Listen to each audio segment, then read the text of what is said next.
नमस्कार, आप देख रहे हैं जनजागरण। इस समय की खबरों के साथ मैं मीना गुप्ता। खबर विस्तार से। खबर जबलपुर से है। जबलपुर में फर्जी उपार्जन केंद्रों को लेकर जनजागरण टीवी द्वारा विशेष रूप से लगातार खबरों को प्रकाश में लाया जा रहा था, जिसके बाद खबर का असर दिखने लगा है।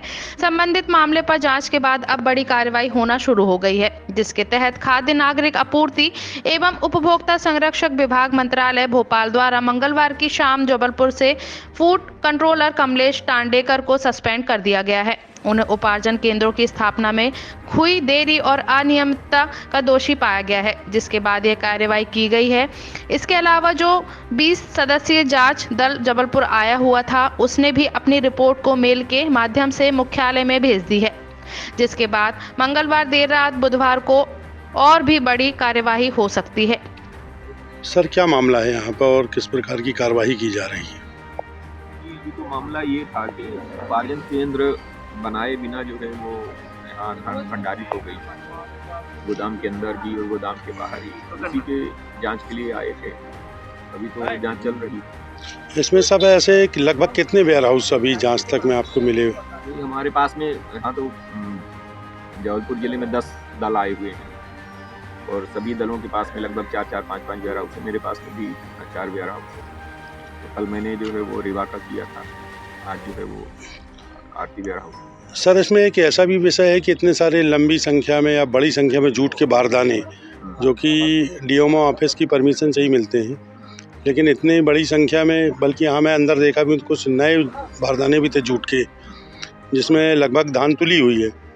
तो क्या इतना है कि आप जूट के बारदाने भी मिल जाएं आपको बिना उसके मिनरल के पास नए वाले? नहीं, अब यही समझ में नहीं आ रहा है कि बारदाने कैसे आ गए यहाँ। जैसे किसानों ने जो अपने कथन में बताया कि हाँ बारदाने रखे हुए थे, तो हमने बारदाने ले करके और उसमें भर्ती करके सिलाई करके जो है वो रख दिया।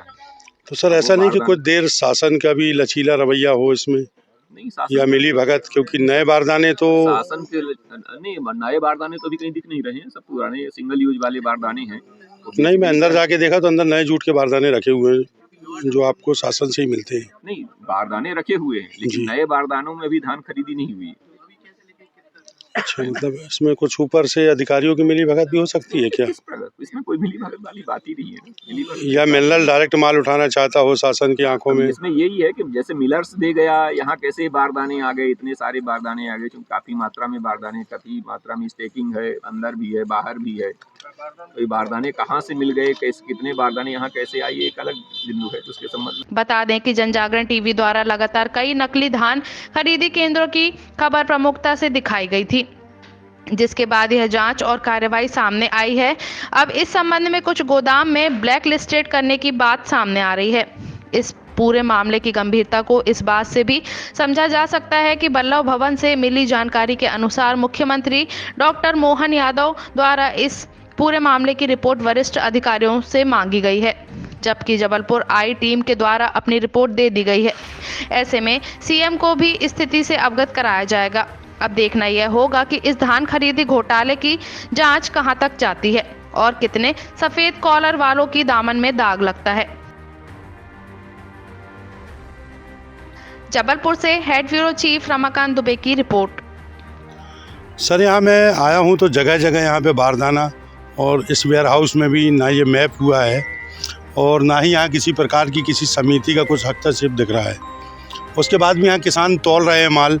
क्या है ये पूरा मामला? मैं भी यही जानकारी संकलित करने के लिए आया हूँ उच्चाधिकारियों के निर्देश पर, और मुझे भी यहाँ कोई संबंधित सक्षम अधिकारी प्राधिकारी नहीं मिला है अभी तक, जिससे कि मैं ये जानकारियाँ प्राप्त कर सकूँ कि ये वेयर हाउस खरीदी हेतु मैप हुआ है कि नहीं, या फिर ये जो बारदाने हैं ये डीएम साहब की अनुमति के साथ या उनके बिना यहाँ सप्लाई किए गए। लेकिन यहाँ पर कोई जवाब देने के लिए संबंधित अधिकारी मौजूद नहीं है। मेरे से जो यहाँ बैठे हुए हैं पटेल साहब, इन्होंने बात करवाई है वेयर हाउस ओनर की। उन्होंने मुझसे बोला कि शाम तक वो यहाँ उपस्थित होकर और जानकारी मुझको उपलब्ध करा दें। सर, तो क्या बिना किसान के कैसे बारदाना इनको उपलब्ध हो गया किसानों को? इसी बात की जाँच करने के लिए तो मैं भी आया हूँ, है ना, क्योंकि वेयर हाउस के चारों तरफ लगभग 10 से 15 हज़ार बोरी करीब हो चुकी है यहाँ पे। बिल्कुल यहाँ काफी स्टॉक है। बिना शासन के इनको बारदाना कैसे उपलब्ध और हुआ? मैं भी इसी बात की जांच करने आया हूँ कि बारदाना किसकी अनुमति से यहाँ पर गिराए गए और इस वेयर हाउस की मैपिंग अभी तक हुई है कि नहीं हुई, और यदि हुई है तो किस समूह या समिति के साथ। मुझे ये जानकारी अभी तक प्राप्त नहीं हुई। क्या नाम सर आपका? योगेश दुबे, सहकारिता विस्तार अधिकारी, मझौली। खबरों के लिए जुड़े रहें टीवी जनजागरण के साथ। चैनल को लाइक करें, शेयर करें, सब्सक्राइब करें। कमेंट बॉक्स में बताएं कि आपको खबरों में क्या अच्छा लगा।